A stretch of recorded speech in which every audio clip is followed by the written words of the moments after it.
Do-do-do-be-doo-ba, do-do-be-doo-ba, do-do-do-be-doo-doo-wah. I was walking along, minding my business, when out of an orange-colored sky, flash, bang, Alakazam, wonderful you can buy. I was humming a tune, drinking in sunshine, when out of that orange-colored hue, wow, bang, Alakazam, I'm gonna look at you.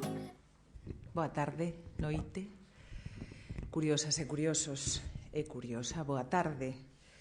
Como comezamos dicindo o martes, o 11 de febreiro, cando nos reunimos aquí por primeira vez, por Galiza xa se van notando os días, sei que a orballaba outro día, hoxe xa chove menos. Nos estamos aquí protexidos nesta casa, protexidos da oleaxe, da maruxía nesta casa que é unha onda, unha vela, verde azul grisácea. Xa lle preguntaremos a Casto a que podería cheirar esa cor. Seguramente a marusía con ese, non? Dá para discusión tamén sobre as cores. E estamos aquí porque somos que somos. Que din os rumorosos na costa verdescente? Somos unha pregunta. Antón éramos cosmonautas de paisano, terrícolas con eterna saudade de estrelas, e hoxe somos cerebros e cerebras que poñen o ollo sobre sí mesmos. Somos letraferidas e cienciadictas, mentes críticas e escépticas, curiosas, unidades baseadas no carbono cun quilo de xelatina nun cráneo estrelado. Descerebradas. Nos estamos sen cerebro, pero crecidas e estrelecidas. Estrelecer é un verbo galego que podería traducirse como saír, ir aparecendo estrelas. Aparecía na obra de Ramón Cabanillas da noite estrelecida, e é a que dá nome a estes parladoiros. Así que baixo o noso cráneo estrelado e este cráneo sen estrelas que é a Domus dos Museos Científicos Coruñeses, queremos compartir con vos opinións, argumentos, algunha falacia desmontable, imaxes, pensamento crítico e trampas. E quero comezar de novo, como comecei o martes, coa palabra dunha poeta coruñesa. Non leo as páxinas das profecías impresas no boletín oficial de tantos libros. Aínda que sexan verdade, sei que son verdade e que se cumprirán. Como sei tamén que esconden trampas para que se cumpra a mentira. Non. Agora fecho os ollos e leo a pizarra negra dun firmamento por estudar. Aínda. Isto é de Luisa Villalta, de Ruído. Luisa Villalta é a poeta da cidade alta coruñesa e dá nome a un concurso de ideas que organiza a Deputación da Coruña. Na súa segunda edición, este proxecto, Curiosas na Lúa, e este parladoiro Estrelecidas foi un dos 10 premiados. De aí que queira comezar sempre citando a Luisa Villalta, que leva o nome do premio que nos permite estar hoxe aquí. E quizás de moitas máis cousas. Ter unha idea non serve de moito se non se pode vehicular para turrar dela e levala adiante. Así que tamén os museos científicos, ademais da Deputación da Coruña, bríndannos unha das súas 3 casas para dar acubillo a este ciclo de 3 mesas redondas ou parladoiros nos que estrelecerá unha pléiade, un 7 estrelo de voces expertas, experimentadas, que despegan hoxe. Check ignition and may God's love be with you, que dicía Bowie. Parladoiros, chameinos, parladoiro, aclaro tamén, son uns bancos de pedras e a xeito de alféizar xunto ás fiestras, pero no interior, que moitas construcións tradicionais preservan aínda. Son lugares de confidencias, de intercambio de pareceres e probablemente de espionaxe e lercheo, que tamén é o que imos facer aquí. larchear un pouco e espiar. Así que hoxe estamos de descerebradas, o martes estivemos de lunáticas, mañán estaremos de lingoreteiras. Por suposto, son adxetivos retranqueiros que, con retranca, que teñen que ver coa denominación, co adxetivo que tiveron que escoitar moitas mentes afoutas, pioneiras, adiantadas ás veces ao seu tempo ou con ideas que no seu momento parecían lunáticas ou descerebradas ou de lingoreteiras, non? De persoas que só falaban sen senso. Un cerebro é algo que igual non tiña por qué, e igual era máis feliz en facelo, pero é algo que se pensa a sí mesmo. Dicía Emily Dickinson, o cerebro é máis amplo que o ceo, así que colócaos un cabo do outro e o primeiro a conter o segundo, sen problema, e a ti tamén. Rosalía de Castro, como emblema da liberdade, dicía: nada pode conter a marcha dos meus pensamentos. Eles son a lei que rixe o meu destino. Cando nos poñemos a pensar no cerebro facemos algo paradóxico. Facémolo co propio cerebro. E as nosas percepcións poden levarnos a engano, a falacias, a interpretacións que non son, a miraxes. Se cando namoramos, a metáfora máis habitual, eu non coincido con ela, pero seguramente a escoitastes ou a pronunciastes ou a sentistes, é sentir algo no estómago, non sei que, bolboretas, non? Mariposas, non? Dice que esa é a metáfora, non? Do namoramento, mañán que é o día do amor romántico, non? Pois, no entanto, o gran Ramón y Cajal chamaba as neuronas as bolboretas da alma. Hoxe non pensamos en termos de alma, en xeral, e por iso de súpeto decatámonos de que a grande caixa negra desta viaxe está aquí e que aquí está todo. Xa non pensamos tanto en termos de alma, non? Como esa entidade que durou todo un cristianismo e todas moitas religións, non? Decatámonos de que todo está aquí e de que podemos sentir, razoar e ulir e que iso sucede aí dentro e pode ser medible e parametrizable. Non sei ata que punto. Por iso de súpeto desciframos que o amor, ademais de bolboretas no estómago, é un cóctel ou un filtro, como dirían os medievais, de oxitocina, dopamina, serotonina. Familiarizámonos coas hormonas e as protagonistas desta árbore, desta coliflor ou especie de explosión a cámara lenta que é un encéfalo visto de lado. E o vemos de lado, e o vemos de fronte, en perspectiva cenital, porque técnicas como as imaxes por resonancia magnética funcional revélannos ou parecen revelarnos rutas misteriosas de pensamentos, a xénese dunha memoria, ou un déjà vu, ou un lapsus. Pero, dicía Oliver Sacks, cada acto de percepción é en certa medida un acto de creación e cada acto da memoria é en certa medida un acto da imaginación. Así que, e adianto unha das preguntas que igual vos fago despois, estamos interpretando correctamente as imaxes por resonancia magnética funcional? Revelan unha comunicación entre neuronas ou máis ben do sistema vascular que oxixena o cerebro? Eu non o sei. Preguntarei, non? E en canto aos cerebros estudados, por que nunca se estudaron cerebros de muller? Porque o cerebro de Einstein creo que se loncheou en 246 rebandas, o de Descartes tamén, non sei que tiña no lóbulo frontal, que era digno de estudo.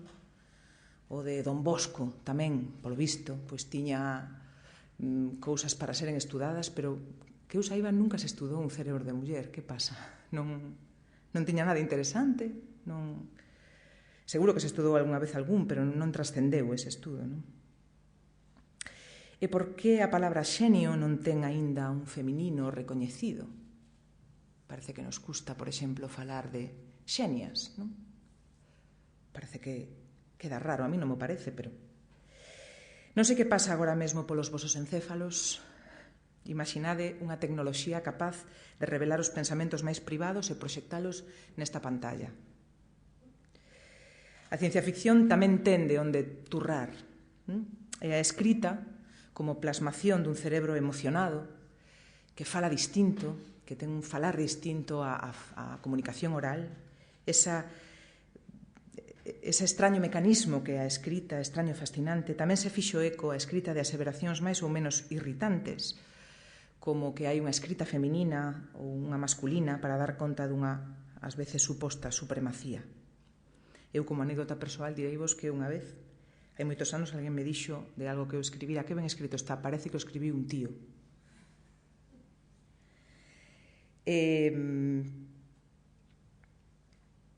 Rita Levi Montalcini, na súa biografía que é Elogio de la imperfección, lembra isto.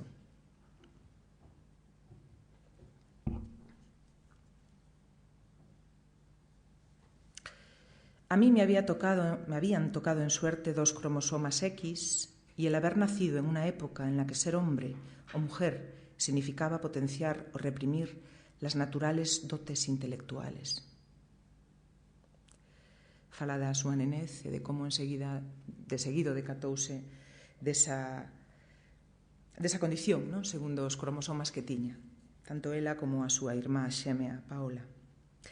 Pois ben, hoxe, para todas estas cuestións que acabo de soltar así sen anestesia, traemos a 3 encéfalos ou cráneos privilexiados, como diría Valle Inclán, que coa súa sabedoría, como diría Max Estrella, mellor, que coa súa sabedoría, experiencia acumulada e o rigor do que sempre fan gala, lonxe de a mí me funcionismos ou a mí me pasa istos, non? Que non teñen evidencia, lonxe de opinións infundadas e preto de datos fundados, van facernos ou rachar coa pana ou facer estoupar as tempas. Así que benvidos a Estrelecidas, descerebradas. Comezamos hoxe con Castro Rivadulla, que vouche presentar así brevemente. Non é sospeitoso de zombi, pero de alguna maneira apañouse na vida para rematar comendo dos cerebros. Vivimos unha época moi zombi, penso, non? Moi ansiosa de coñecer o cerebro. Non sei se de comelo, pero polo menos de espialo e descifralo, sí.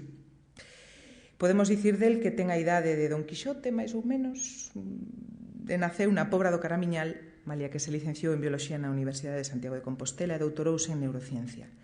É profesor titular de Fisioloxía na Universidade da Coruña, pero pasou un longo periplo non pola Mancha, senón polas grandes estruturas de rañaceos que dan a cubillo os mellores centros de investigación do mundo, algúns deles, a Rockefeller University de Nova York ou o mítico MIT, o Massachusetts Institute of Technology, en Massachusetts.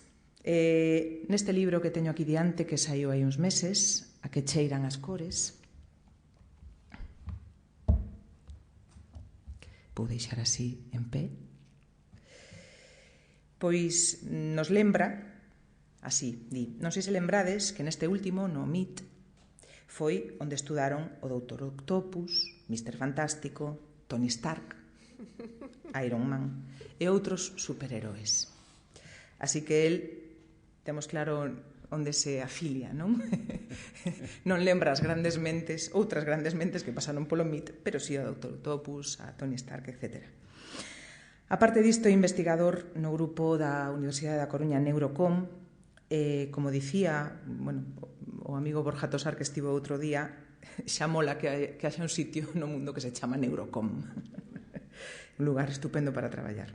Eu coñecino nunha charla Naucas hai uns anos, na que, entre outras cousas interesantes, con debuxos de Ramón y Cajal e das súas neuronas, entre outras moitas cuestións, comparaba o número de neuronas que temos en promedio no noso encéfalo, que son 86.000 millóns, máis ou menos, non me trabuco, acabo de comprobalo aí tamén, cos miles de millóns de euros que ten alguén tan pouco promedio como Amancio Ortega.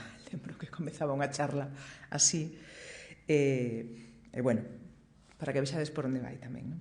E como divulgador, bueno, el dedícase a facer, a parte do seu traballo como docente, como investigador, como xa comentei, pois tamén ten unha longa trayectoria como divulgador en cafés teatro, en, bueno, sempre relacionado con ciencia, en charlas, en plataformas como Naucas, en bares e en cafés tamén, onde se dan charlas de ciencia, e como divulgador levou premios como do Carnaval de Neurociencia da revista Investigación e Ciencia.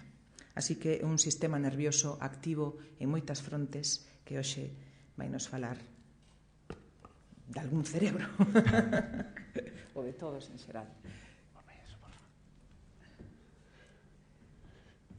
Bueno, gracias, Estíbaliz, pola presentación, pola invitación e gracias a todos por vir. Eu vou falar un pouco de cerebro e de cerebro de home, cerebro de muller, e todo isto dentro dun mundo que é da ciencia, e como o sexismo se evidencia dentro do campo científico. Entón, como dixo Estíbaliz, vou empezar polos feitos, que é o que nos gustan aos científicos, porque un pode ter a impresión de que, bueno, a mí pareceme que hai máis mulleres ou hai menos mulleres ou estas cousas, pero o primeiro que nos plantexamos é se temos un problema ou non temos un problema, e para iso 4 datos moi rápidos.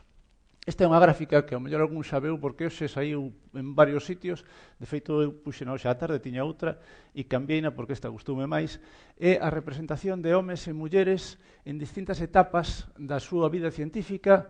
Estas son as iniciais e estas son as máis consolidadas. Dentro do CSIC, o Consello Superior de Investigacións Científicas, no ano 2019, separados por distintas áreas. O que se ve prácticamente en todas é que ao inicio da carreira investigadora hai máis mulleres que homes. En azul son as mulleres, en vermello son os homes. E ao final da carreira investigadora, ao nivel de profesor investigador, prácticamente en todas se invirta a tendencia, é dicir, hai moitas máis mulleres que empezan a carreira investigadora, pero as que chegan aos niveis superiores desa carreira son fundamentalmente homes. E isto é algo que, bueno, todos temos a idea de que pasa, pero os datos din que efectivamente pasa, excepto en tecnoloxía dos alimentos, donde a diferencia é tan grande ao principio que ao final acaban igualadas, a diferencia é tan grande nas entradas polas mulleres que ao final acaban igualadas, ou en materiais donde nunca as mulleres xa ao principio en materiais e físicas son menos. Pero en calquera caso, o problema, e isto é algo importante, porque estes días tamén, esta semana, que é a Semana da Muller e a Nena na Ciencia, estáse dicindo que hai que fomentar as vocacións, que as vocacións sobran. As vocacións vense aquí. Hai mulleres dabondo entrando no sistema científico. O que pasa é que moitas desas mulleres abandonan pasado un tempo. E non é unha falta de vocación. As nenas teñen vocación científica. Ben, isto vese tamén nesta outra gráfica. Isto é xa centrándonos en persoas que teñen a súa carreira científica estabilizada. Estas son as composicións das comisións de avaliación dos proxectos no Ministerio, que digamos que esas comisións que están formadas por 10, 15 persoas non chaman a xente que está nos estadios iniciais, sino que son xente que xa está consolidada. E en esas comisións hai 3 postos que, digamos, teñen máis prestixio, que son o de secretario, de vicepresidente e o de presidente da comisión. O de secretario, na mitad das comisións é unha muller, na outra mitad é un home. Eso sería o normal, o que esperaríamos. O de presidente e o de vicepresidente, casi o 80% son homes. É dicir, os cargos de responsabilidade, as mulleres non chegan a eses cargos de responsabilidade, a pesar de estar nun nivel na carreira científica onde xa demostraron que están aí por méritos e todas estas cousas. Isto non é algo que pase aquí, é algo que pasa en calquera país do mundo. Se vamos a Dinamarca, a Finlandia, da igual. Os países que pensemos que están socialmente máis avanzados teñen exactamente este mesmo tipo de gráficos. E isto é un exemplo que me gustou moito. Isto en Estados Unidos. En Estados Unidos, cando un chega a un laboratorio, o primeiro que fai é ir a negociar co xefe canto vai cobrar. E hai unhas horquillas nas que te moves e chegas ali e o xefe pregunta: "Che, ti canto queres cobrar?" E ti preguntas: "Joder, que sei, canto me queres pagar?" E entón é unha situación que os americanos teñen bastante interiorizada e non é como aquí, que non preguntan canto me queres pagar, sino que se discute e... Bueno, e chegas a acordo. Bueno, si son o xefe é un home e a persoa que está discutindo é un home tamén, o salario medio nunha escala, nun momento da carreira, que cando se rematou a tesis e se sigue na carreira investigadora, é de $23.600. Si é unha profesora, fixadevos que xa a xefa é unha xefa e un alumno, xa o sueldo baixa. Se é un profesor e unha alumna, baixa todavía máis. E se é unha profesora e unha alumna, ainda baixa máis. E as diferencias son considerables, de 23.000 a 19.000. Hai máis de $4.000 anuais de diferencia. Por que pasa eso? O sea, temos un problema. Está claro que a pregunta que poñía ao principio, temos un problema? Sí, temos un problema. Estamos discriminando a metade da población. Estamos, de alguna forma, apartando un montón de xente, evitando que chegue... Bueno, non sei se evitando, porque... A eso chegamos despois. Temos un problema, sí temos un problema. A cuestión é, este problema ten base biolóxica. Esta é a discusión de sempre, a eterna discusión.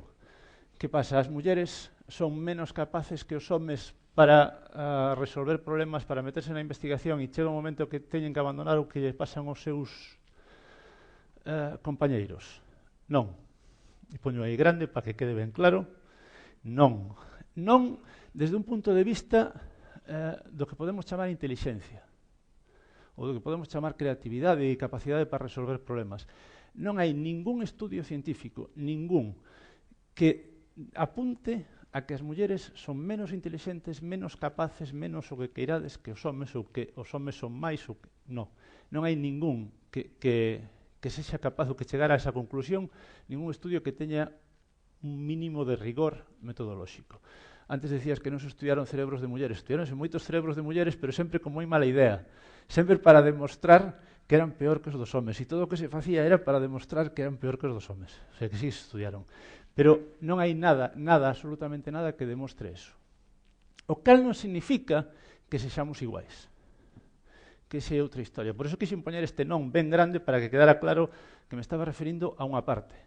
Pero non somos iguais. Anatómicamente somos diferentes, fisiolóxicamente somos diferentes. E eu non sei se esas diferencias biolóxicas que explican comportamentos poden ou non explicar certas cousas que facemos. Isto que tedes aquí é unha gráfica dos niveis de testosterona, que é unha hormona. Bueno, unha das diferencias máis importantes que temos os seres humanos son o que chamamos hormonas sexuais, que son as que van a regular, ademais do noso comportamento sexual, un montón de cousas que non teñen que ver tanto co sexo, pero sí que se dan dunha forma en homes e outra en mulleres. Por exemplo, a testosterona, que aumentan os seus niveis durante a adolescencia nos nenos moitísimo máis que nas mulleres. E son as responsables de que nos saia barba, de que a voz se nos poña máis grave, do desenvolvemento dos órganos sexuais, de que saia pelo por todas partes, todas esas cousas que lle pasan aos homes e que non lle pasan ás mulleres. Bueno, pois, eso ven mediado pola testosterona. Son as que influen no noso comportamento sexual. A testosterona, ademais de aparecer aquí na adolescencia, tamén aparece durante as etapas embrionarias. E esta aparición ou non de testosterona nas etapas embrionarias vai a determinar o comportamento sexual destes individuos cando sexan adolescentes. Se non hai este pico de testosterona, os machos, esos son experimentos feitos con ratas, os machos perden o seu comportamento sexual ou modifican completamente o seu comportamento sexual cando son adultos. As hormonas sexuais son tremendamente complexas. Afectan a un montón de comportamentos que temos na nosa vida diaria, porque actúan sobre todos estes núcleos que están aquí marcados no cerebro.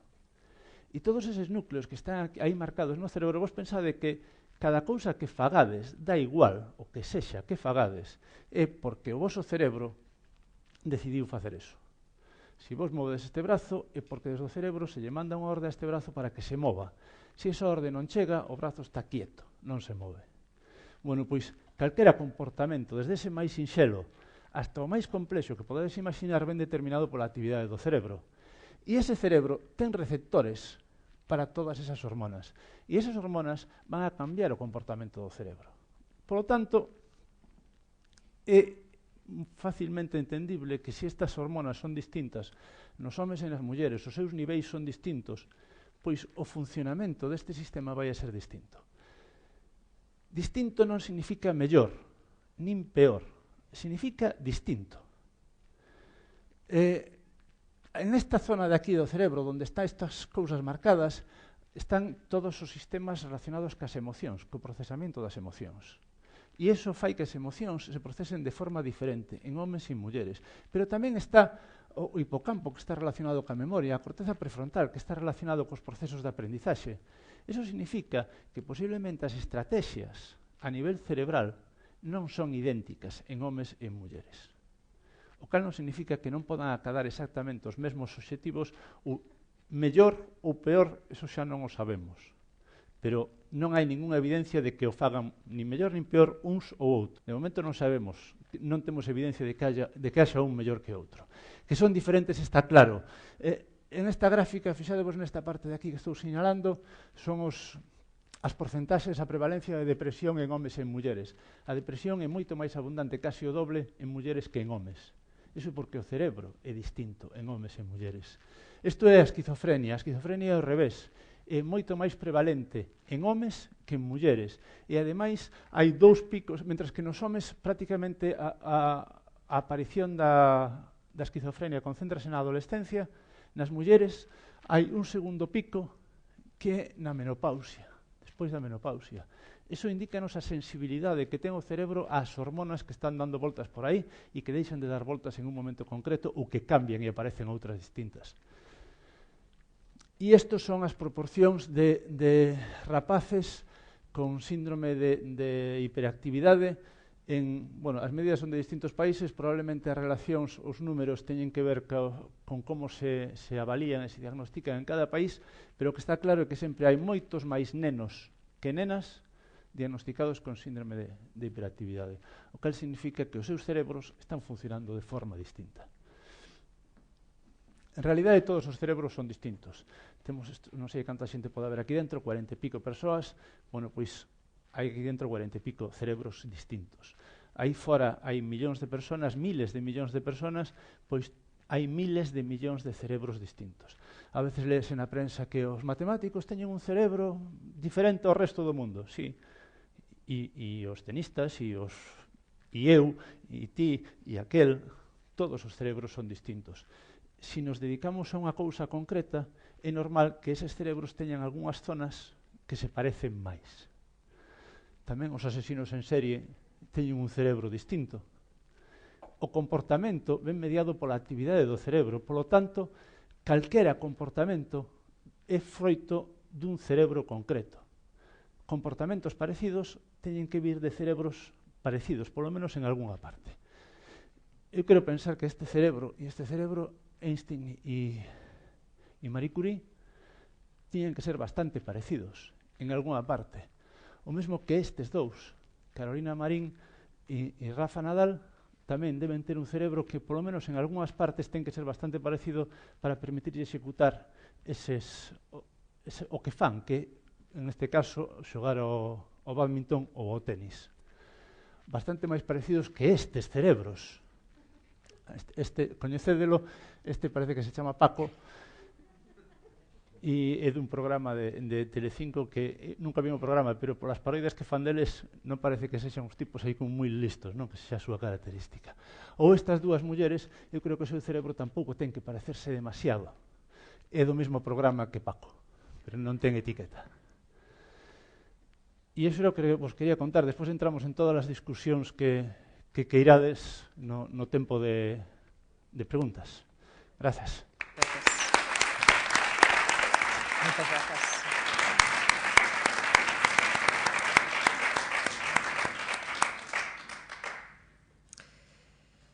Moitísimas gracias, Castro. María Alexandre, se coñecedes mentes aventureiras e inquietas, inquedas, combativas, ou como din un verso, excesivamente fantásticas, argumentativas e traballadoriñas, seguro que non van a andar moi lonxe do perfil cerebral de Marilar Aleixandre. Alguén que nace en Madrid, como ela mesma di, sobrevive a 9 mudanzas antes dos 8 anos, quizáis por iso Mudanzas será un dos seus títulos de poesía, un dos seus libros, están 2 libros, pero segue lembrando o patio dunha casa de Ceuta, era, como un paraíso privado da memoria. Alguén vencellado á familia, crítico con ela, aventureira e viaxeira, viaxando en autostop, segundo conta, que decide estudar bioloxía en Madrid. Logo foi profesora de Ciencias Naturais e asemade converteuse ela mesma nun deses bechos raros que fala galego. Lembremos, é de Madrid, non é o mesmo decidir falar galego a mantenta, polas razóns que sexan, que falalo porque naces en Navia de Suarna, con maravilloso que é Navia de Suarna para nacer.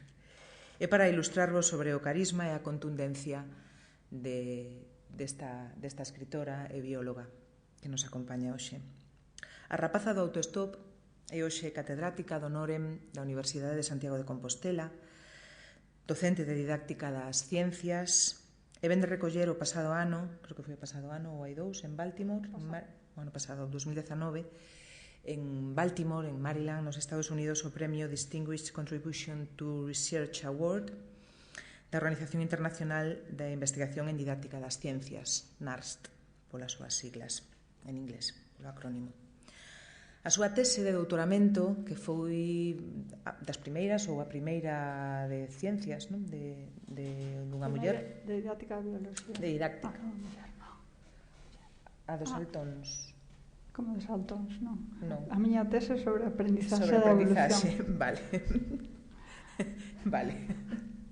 Entón a tese de serpes e anfibios que querías facer non se fixo realmente final, como quería, pero serpes aínda poboan as súas páxinas dende a cabeza de Medusa até a filla do Minotauro, dende Robinson e as alimarias de Robinson até libros de poemas como catálogo de venenos que teño por aí.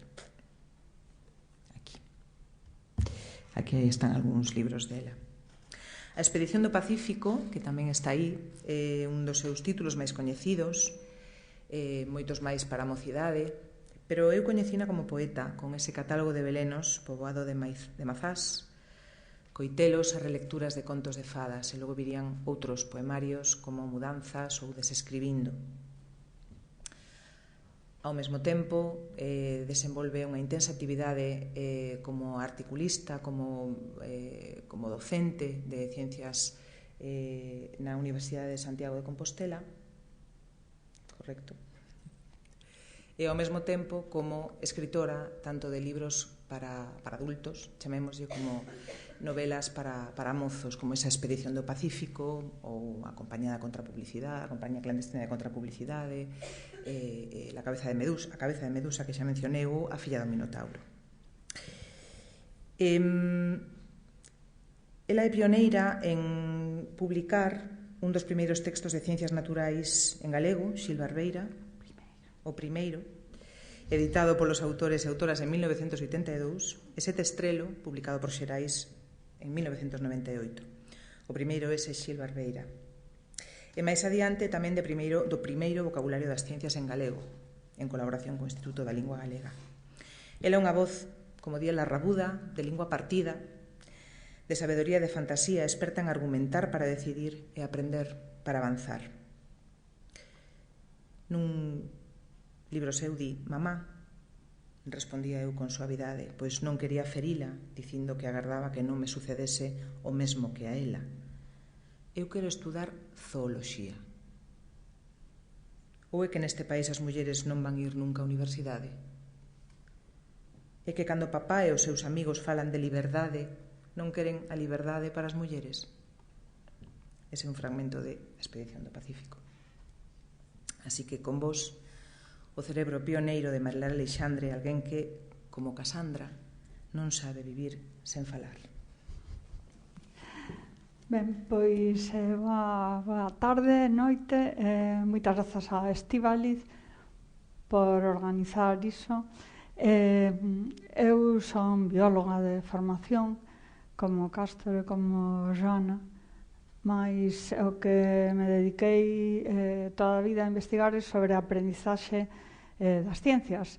Entón, probablemente, pois vou dicir algunhas cousas nas que coincidirei con Casto, porque, digamos, era un pouco inevitable, tal vez, polo tema, e porque estamos na Semana das Mulleres e as Nenas na Ciencia, e aí arriba, ademais do logo do noso grupo de investigación, que roda, puxen tamén o logo de AMIT, o que está no medio, que é da Asociación de Mulleres Investigadoras e Tecnólogas galega, que esta semana pediunos que divulgásemos en todo o que fixéramos.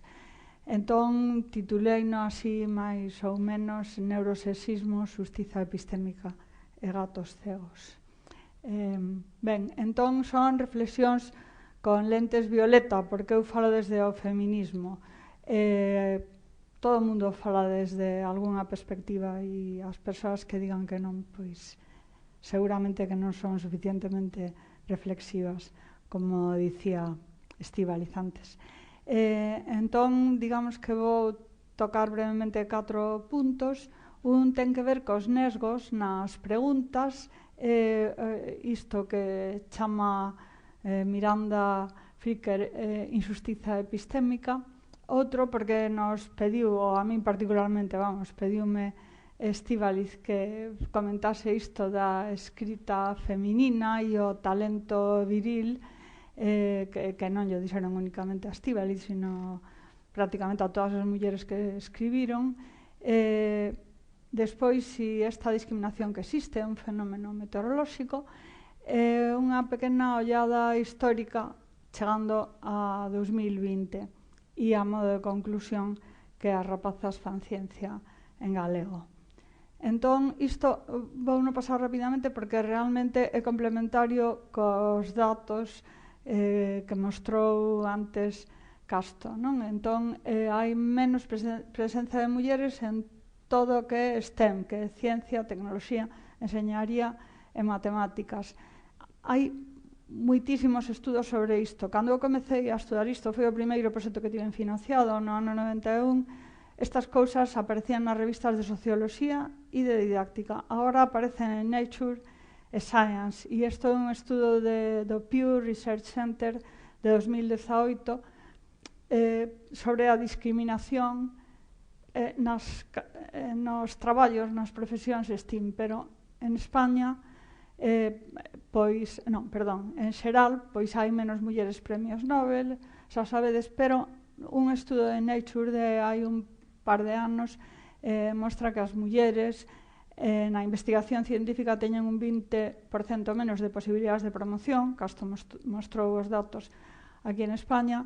Nas universidades en España a ratio catedráticas é 25% mulleres, e na miña xeración podemos asegurar que xa había 50% de mulleres na universidade. En bioloxía éramos máis mulleres cando eu estudei.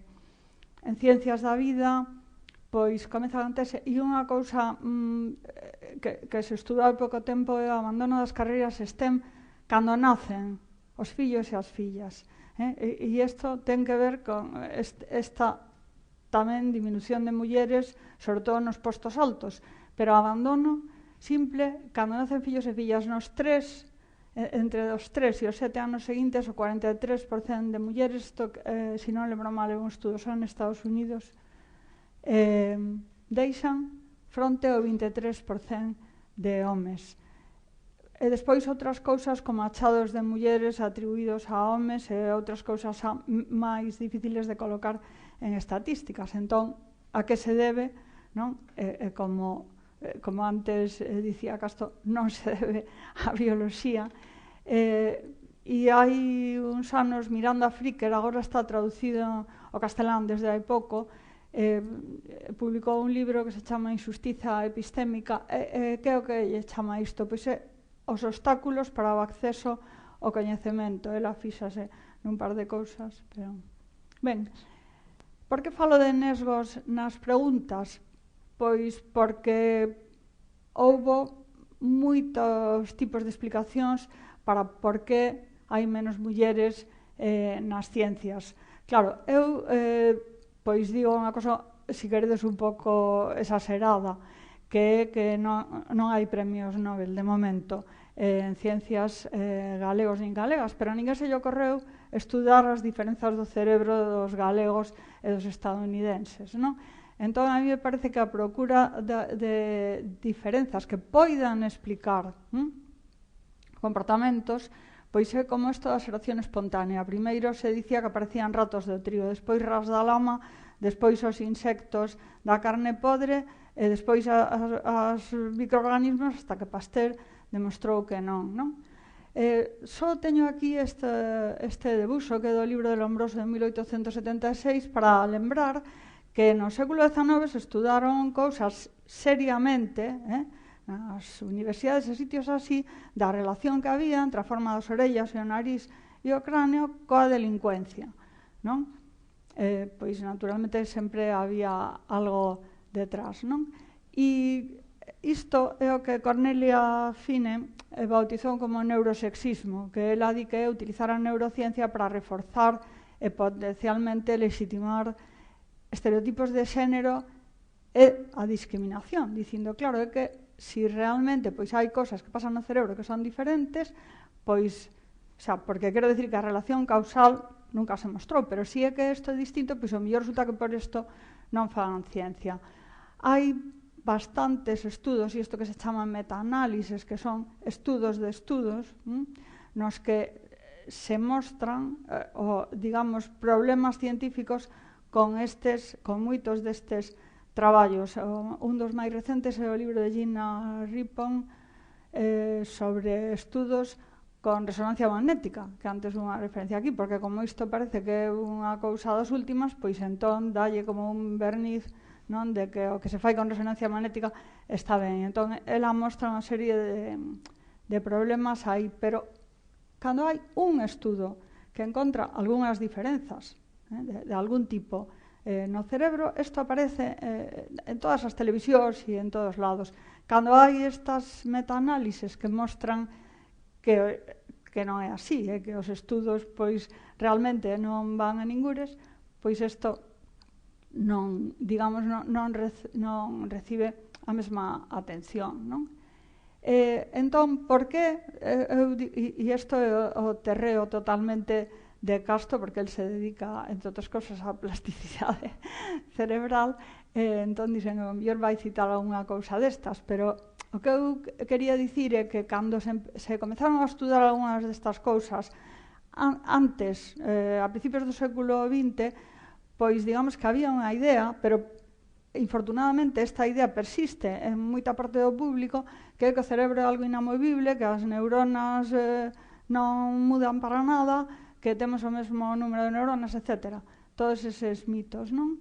Ben, en realidade, desde o século XVIII xa un italiano, Michele Malacarne, que xa mostrou que había plasticidade cerebral, pero un traballo moi famoso polo que se recibiu o premio Nobel no 81 é o de Hubel, non sei como se pronuncia, de Wiesel, que por iso falaba eu dos gatos cegos, e entón eles mostraron que cosendo o traballo, supoño que sería pechando algo, as pálpebras dun ollo a un gatiño ao nacer, non se establecían conexións neuronais, e ese ollo, aínda que estivese intacto, quedaba cego. Bueno, é un pouco máis complicado, pero por simplificar.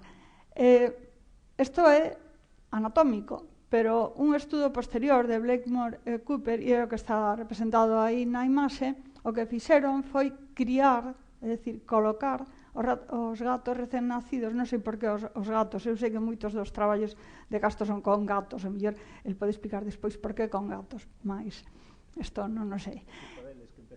Por culpa de Hubel e Wiesel, vale. E entón colocaron estes gatos nun ambiente no que só había, como podes ver aí, riscas verticais. Que pasa? Que ao cabo de X tempo, estes gatos, aínda que se pasen a outro ambiente, non poden ver, son cegos para as liñas horizontais. Son cegos para as liñas horizontais e non teñen neuronas que podan detectalas. Por que comento isto? Porque O que digo eu é que mesmo si cando se estuda entre adultos hai diferenzas cerebrais, non se pode afirmar que sexan innatas, moito menos que isto vai a ter consecuencias sobre como se fai ciencia. Senón que o que sí sabemos hoxe en día é que hai ambientes distintos. Os nenos e as nenas, mesmo os que son irmás, están nun ambiente diferente, porque continuamente pois sabemos que se está dicindo que as mulleres, isto de a ciencia non é para vos, e as matemáticas non son cousa de nenas, etcétera, etcétera, e as mulleres o que deben facer pois é ter fillos, e por iso xogar, non vou insistir nesto, porque o sabedes. Entre medias de isto, meto outro mito que é o da escrita feminina, insisto que porque me pediu Estíbaliz, e entón a min e a Estíbaliz preguntáronnos 50.000 veces si hai unha escrita de mulleres e si nós parecémonos ás mulleres que escriben na nosa xeración ou noutra, ou tal e cual. Nunca vin en ninguna entrevista que isto lle preguntaran a un home. Non hai unha escrita masculina, pois non sei. Pero desde logo as mulleres somos moi distintas e escribimos de formas diferentes. E entón, curioso que dicía Estíbaliz, porque de Concepción Arenal, estamos este ano, como sabedes, no segundo centenario do nacemento, e de Emilia Pardo Bazán, dúas pensadoras galegas importantes, que o ano que ven será o centenario da morte, se dixo que tiñan talento macho ou escrita viril. Isto dixo tamén de Teresa de Ávila, é dicir, calquera muller que nun momento dado escribiu, pois escribes como un home. A mí tamén me dixeron, escribes como un tío. Pois, ben, isto incluso supónse que é un piropo, non? Entón, o que isto si causa, e causou nestas mulleres, pero non vou entrar aí, é tensións de identidade, que eu intentei reflectir na expedición do Pacífico. Emilia quere ser zoóloga, pero tamén quere ser muller, quere ser unha rapaza atractiva. Isto que é un problema que seguen tendo as rapazas hoxe en día. Entón, por exemplo, veremos despois, non sei se está noutro, que mudar. Isto hai unha persoa aquí na Universidade da Coruña que estudou, Neves Brisaboa, mudar o nome dunha carreira que se chamaba informática, cando comezou, e tiña 30% de alumnas, mulleres, cambiar ese nome a enseñaría informática fixo caer en picado ao 10%. Por qué? Porque é difícil conciliar esa expectativa o que se espera das mulleres coa imaxe estereotipada dos científicos. Ben, rapidamente, pois, a discriminación, agora todo o mundo fala deso, temos presidentes de gobernos centrais, autonómicos, cargos de distinto tipo, directores de tal, decanos e rectores, que falan dela como se fose un fenómeno meteorolóxico ou unha plaga bíblica. Pois non. A discriminación das mulleres é un produto do sistema patriarcal para excluir as mulleres, é así. E a discriminación das mulleres, lóxicamente, beneficia a quen? Pois os varóns, o sea que teñen o 70% das posicións nas eses. Eu fui un presidenta dunha comisión desas da ANECA, pero debo ser do 20% ese de mulleres da ANECA na CNAI. Entón, estes mecanismos comezaron polo legal, que aínda en países como o noso pois foron desaparecendo, pero lembrade que as mulleres empezaron a estudar nos institutos secundarios o mesmo ano que na universidade. Isto hai moita xente que pensa na universidade en 1910. Antes facía falta un permiso específico do director, senón non podían facelo. Non? Pero peor que eso, porque é máis sutil e porque é máis difícil de cambiar, son as expectativas sociais. Isto que poño aí, son cosas que me pasaron a min, podía contar máis, pero aos 11 anos, no colexio, compañeiras, ti és demasiado intelixente e tes que ocultalo, porque senón nunca vas a encontrar un home que case contigo. Vale. 17 anos, cando estaba pensando que estudar, nese momento non sei por qué, dicía que ia estudar arquitectura. E miña nai estaba que non o podía comprender. Non, porque entón podes gañar máis que o teu marido, non te das conta, eso non pode ser. 25 anos. Estaba estudando zooloxía no departamento de entomoloxía. Me pasaron 3 homes en promoción, o sea que nese momento era por antigüidade o a dedo. Entón fui falar co catedrático era do Opus, todo hai que decilo. Entón díxome, Marilar, as mulleres despois casades tendes fillos e non facedes investigación. Non había nese momento defensor da comunidade. Fixen a oposición e viñen pa aquí, supoño que acabei sendo escritora gracias a este Túzaro, non? Pero escritora en galego. Pero é así. E vou saltar varios anos a 1991, o ano que eu entrei na Escola de Magisterio, agora Facultade de Educación, da Universidade de Santiago de Compostela. Neste momento do ano, o antroido, había un cocido que se organizaba só para homes.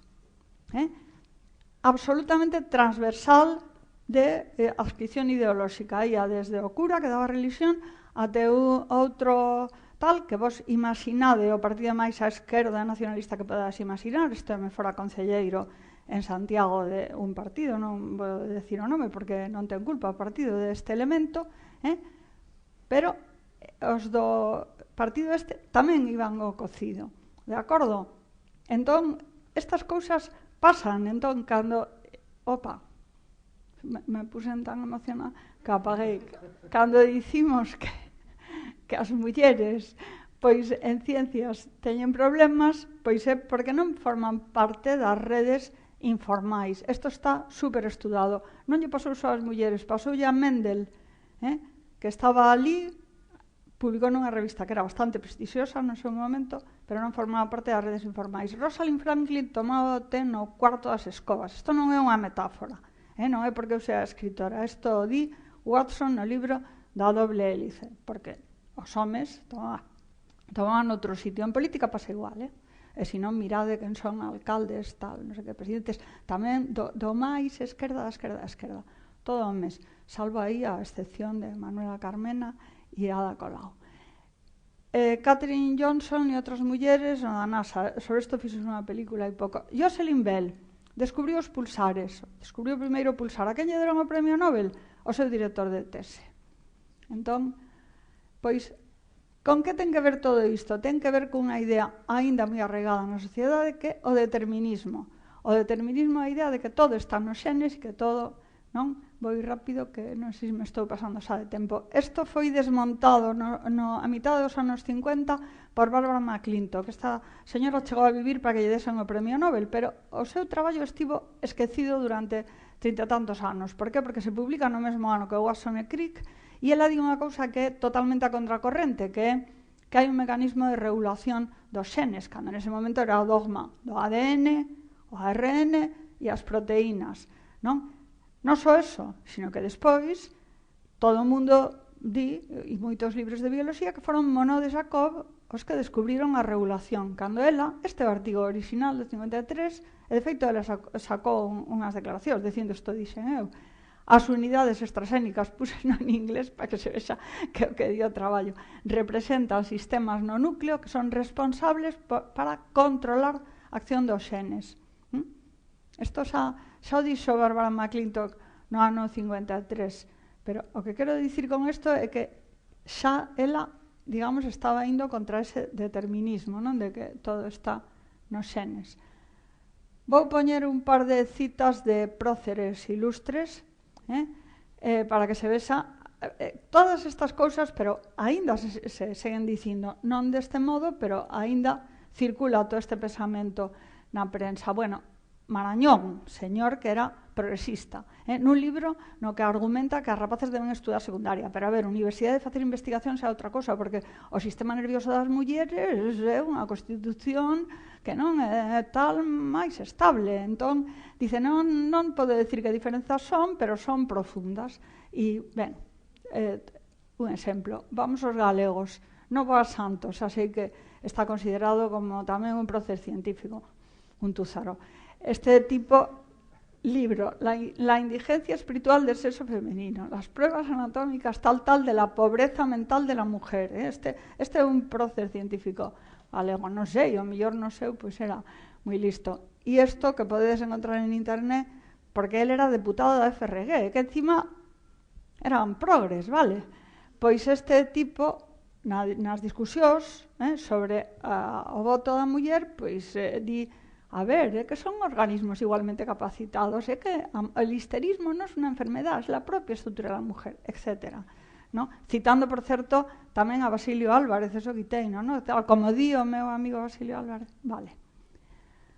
Un pouco máis cerca, seguramente vos soa este señor, isto son 2 artigos, non un do ano 83, nunca se retractou desto, é cando estaba comenzando o Partido Socialista ao goberno, e entón el vai contra as medidas que se fan para apoiar a igualdade. Dice, a igualdade non, porque a desigualdade natural está no código genético, vale?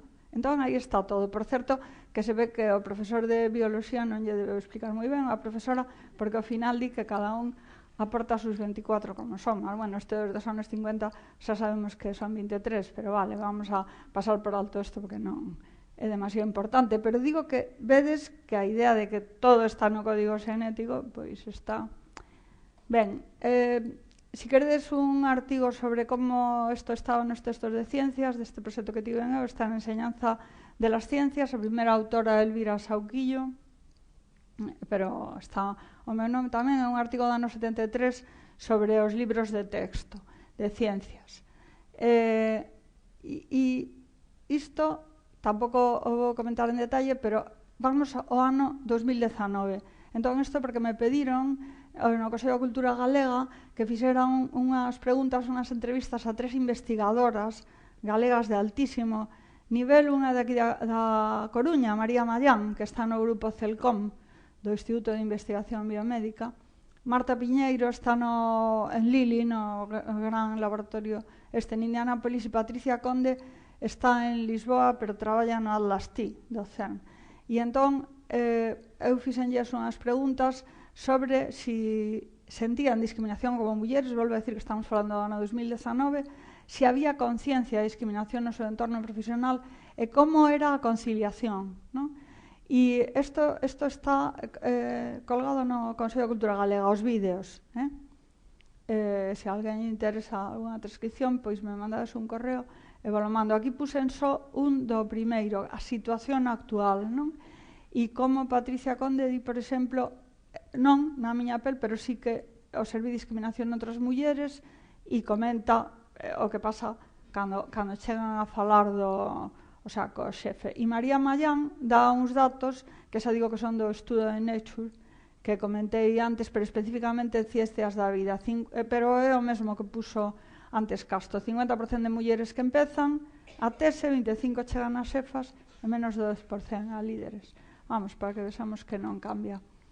Eu creo que primeiro é recoñecer que o problema existe. Eu dediquei moita parte da miña actividade de investigación a facer materiais e unidades e a formar a profesores na idea de que as mulleres poden facer ciencias, como di Castro, de todas maneiras, o problema non está nas vocacións, sino en como pasar eses teitos de cristal. E vou poñer un exemplo para acabar animados e animadas. Nosa, o luns estuvo Estíbaliz no congreso, no 4º congreso, e isto é o que se chama Axencia Espacial Escolar Galega, non sei se o coñecedes, pero entrade na súa página web, é fascinante. Institutos de Galicia que colocan, levan 4 anos, este ano vai ser o 5º, unha sonda na estratosfera. Son proxectos feitos por rapazas e rapaces en galego e o seu lema, cos pés no chan e os ollos nas estrelas. Entón, pois, moitas grazas.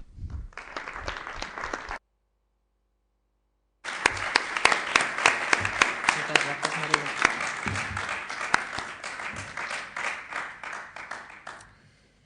Moitas grazas, Marilar.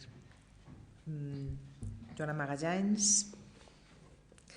Coñecín a Joana nunha charla sobre asteroides letais no planetario, pois saímos vivas hai moitos anos xa. Ela quería entrevistarme a min, estaba interesada en arte e ciencia e ao final acabamos entrevistándonos mutuamente e a partir de aí colaboramos en moitas aventuras interesantes, dende o Día na Ciencia na Rúa, que se celebra aquí no Parque de Santa Margarida, ata, por exemplo, cápsulas de son.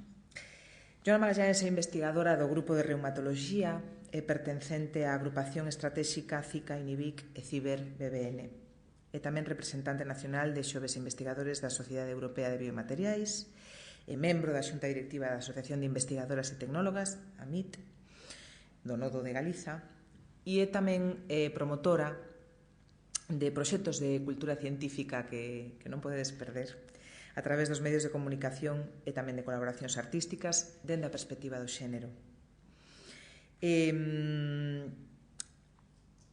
En paralelo á súa carreira de investigación, como dicía, desenvolve proxectos de comunicación social das ciencias biomédicas dende a perspectiva de xénero. Por exemplo, vou nomear algúns: Científicas en Biomedicina, unha carreira de fundo financiada e recoñecida pola FECIT como práctica innovadora na promoción de cultura científica, Cápsulas de son, unha serie de radio a que mencionei antes, coa que colaborei con ela, ou tamén como codirectora da miniserie de televisión de maior Quiero ser científica, que recibiu o premio Exequo Ciencia en Acción na categoría de prensa, radio e televisión e varias mencións de honra en diversos premios.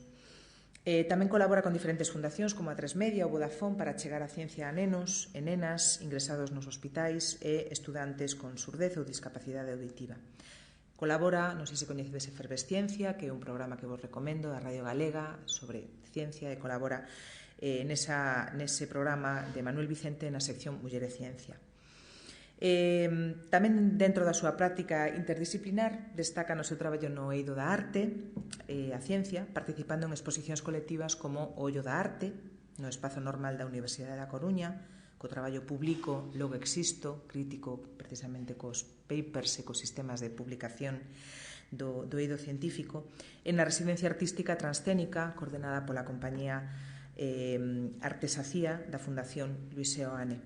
Así que creo que é un cerebro maravilloso, multiactivo, un sistema nervioso perfectamente encadrado nas súas actividades. É unha extraordinaria comunicadora, creo que unha gran científica que temos canda nós. Ela naceu en Portugal, pero, bueno, vive xa dende moitos anos na Coruña. Para min é, ademais, unha gran traficante de placas de Petri que me forneceu cando me fixeron falta para outras cousas que non tiñan que ver con laboratorios e por suposto, unha extraordinaria colaboradora de ciencia, sempre con rigor, como di o seu lema, curiosidade e perseverancia. Nese rigor e con esa curiosidade e perseverancia vos deixo con Joana Magallanes. Obrigada. Vou cambiar agora, sí.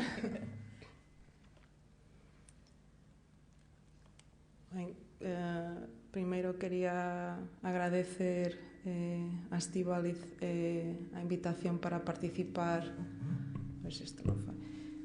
Está facendo un pouco...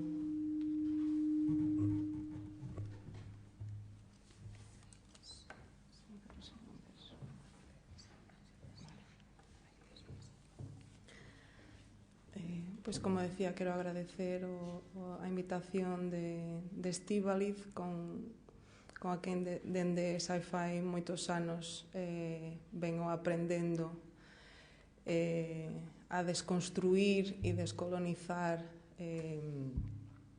unha serie de sistemas e ecosistemas que nos cohabitan. E, ademais, claro, un desafío estar aquí no medio de dúas mentes que me estimulan e polas quais tengo tamén admiración. No caso de Marilar aínda non a coñecía persoalmente, pero a verdade é que é unha honra poder estar aquí hoxe. Titulei a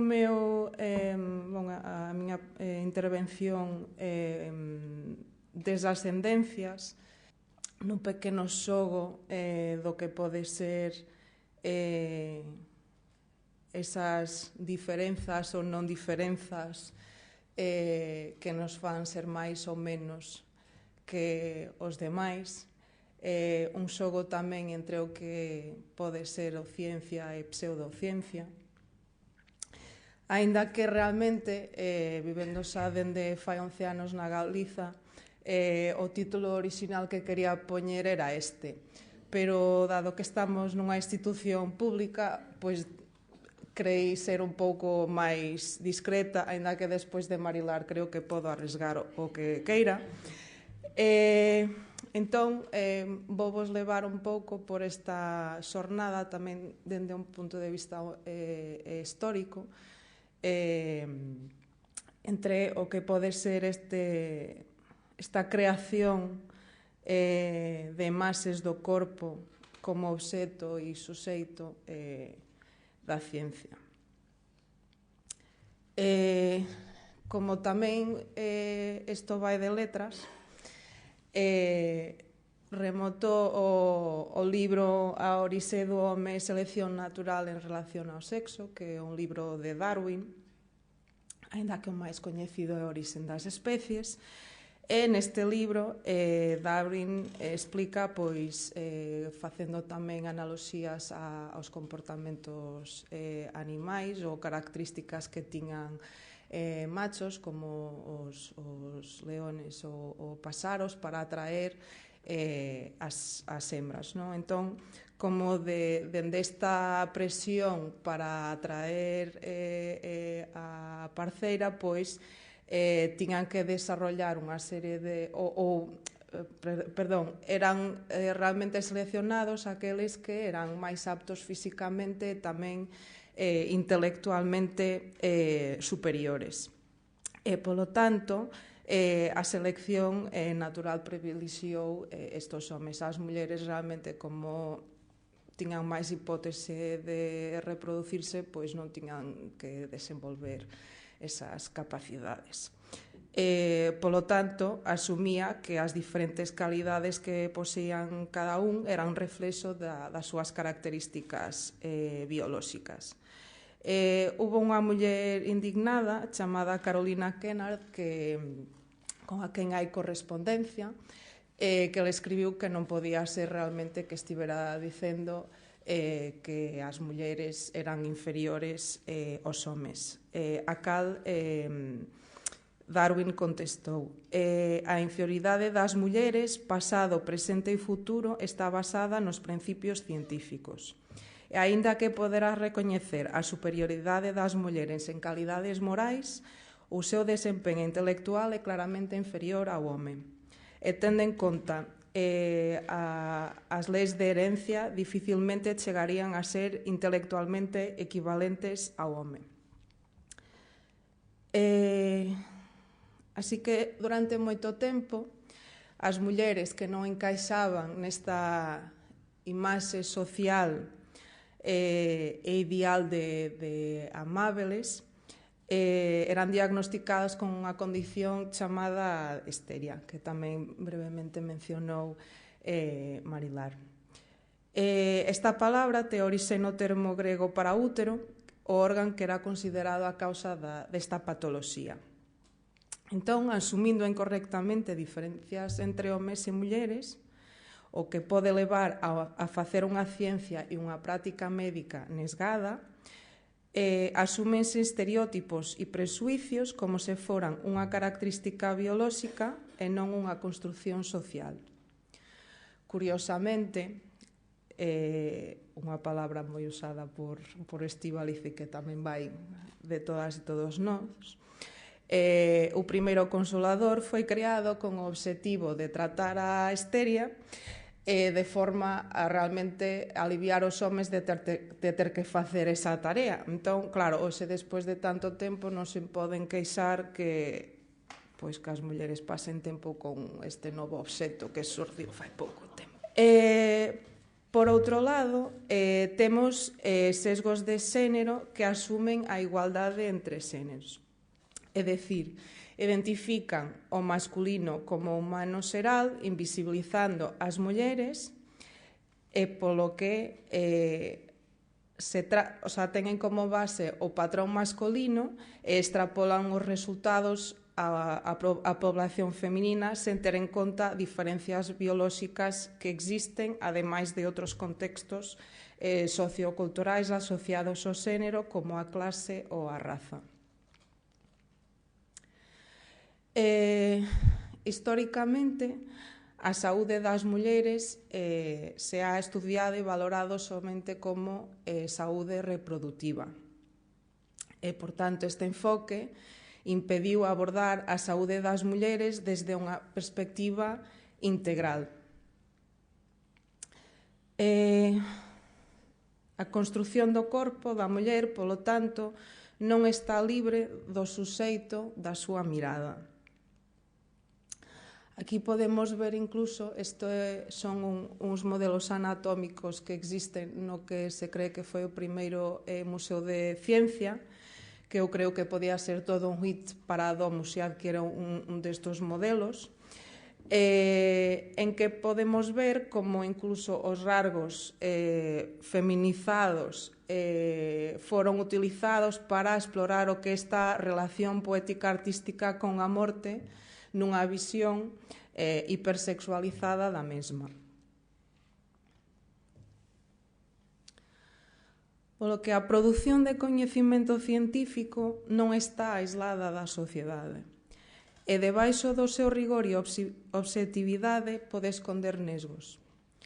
Polo que non podemos considerar que o corpo feminino se mantén dentro de unha cabina de fluxo laminar baixo un ambiente esterilizado e libre de contaminación. Centrándonos un pouco no que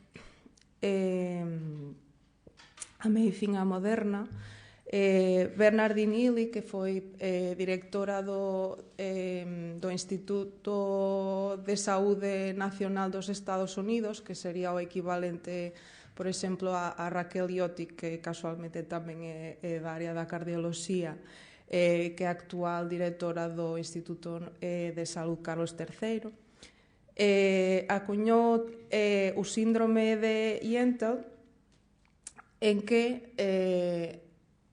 no seu ámbito hospitalario viron que as mulleres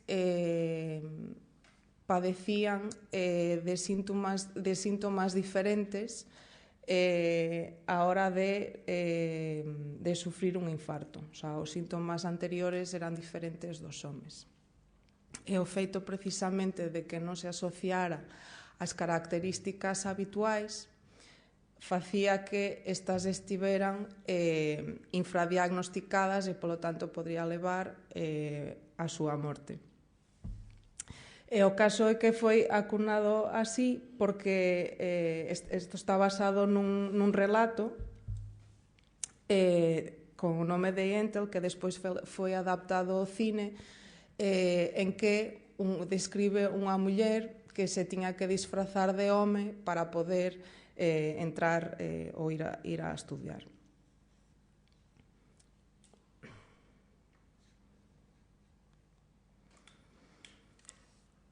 Estos nesgos que podemos describir realmente teñen un impacto na saúde das persoas, e tendo en conta que actualmente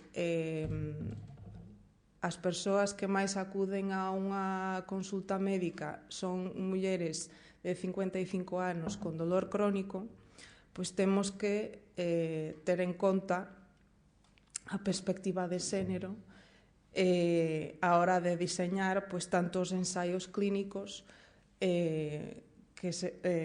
para os ensaios clínicos, perdón.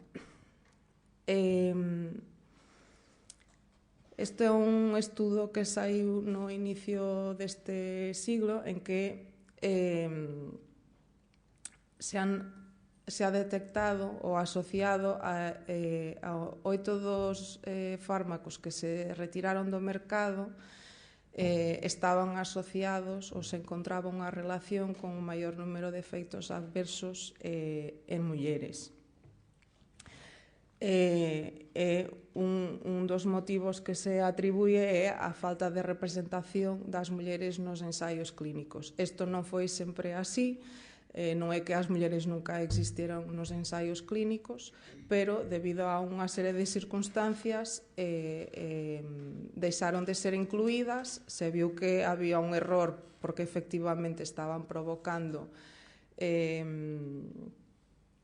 estaba tendo un impacto na saúde das mulleres e actualmente aínda se ve que hai un elevado porcentaxe de ensaios que non incluyen ou polo menos non dan datos segregados ou desagregados, por sexo na eficacia e seguridade de algúns medicamentos.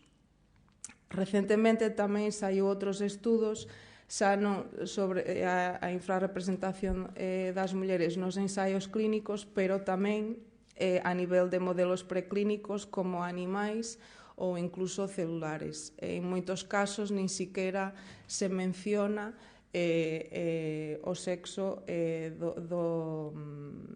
que se está utilizando. O sea, é unha información que a veces non consta dos estudos.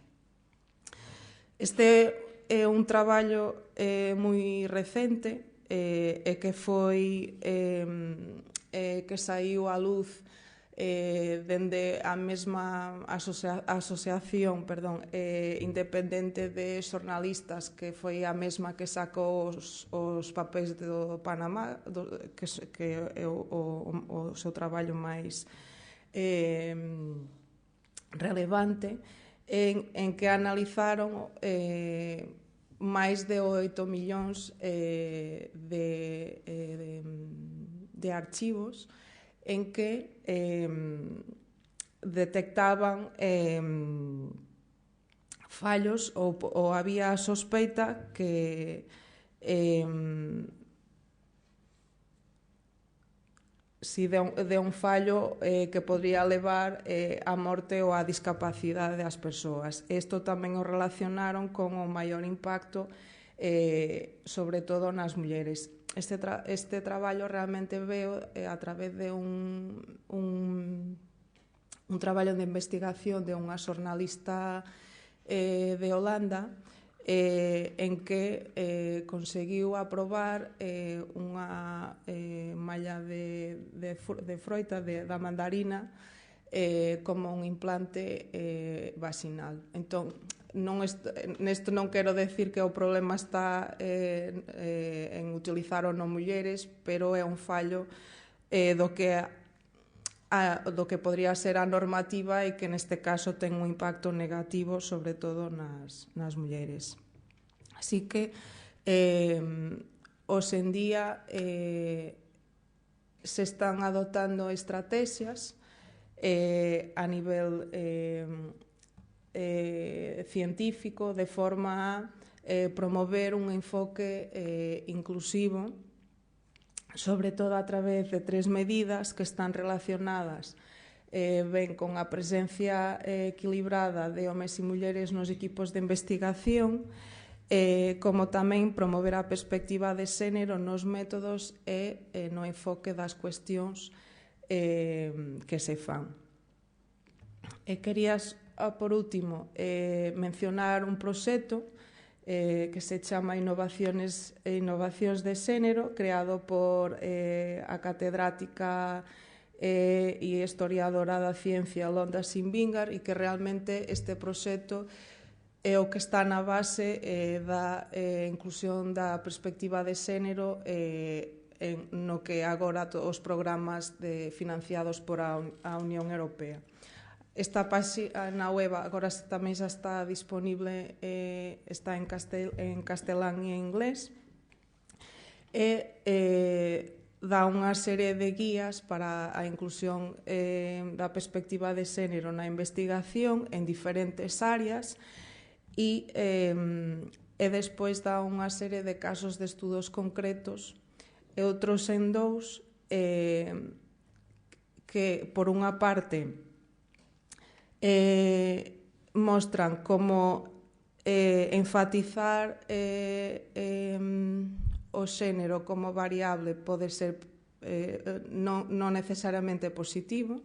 Entón, neste caso, se han visto que empresas han empezado a fabricar prótesis de xeonllos segundo a morfoloxía do xeonllo dos diferentes sexos, e unha vez facendo outros estudos correxindo dos diferentes parámetros anatómicos, correxindos frente á altura, viron que estas diferencias desaparecían. Polo tanto, non se justifica o uso de prótesis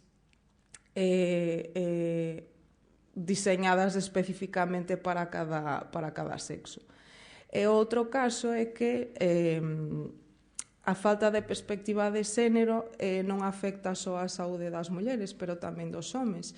E no caso da osteoporose, que é unha enfermedade normalmente asociada á muller, pois, según esa gráfica, vemos que un 30% das persoas que padecen son homes e, ademais, non se sabe por qué, pero cando caen teñen tendencia a que estas caídas son mortales, aínda que non se sabe por qué. E, ademais, o diagnóstico que se fai é tendo referencia a determinados parámetros dos osos de mulleres sanas de entre 20 a 29 anos e que non son correspondentes ao que sería necesario para os homes e, por tanto, estes están infradiagnosticados. E nada, espero ter aportado algo máis ou visións complementarias a dos meus compañeiros e nada, moitas grazas por estar aquí.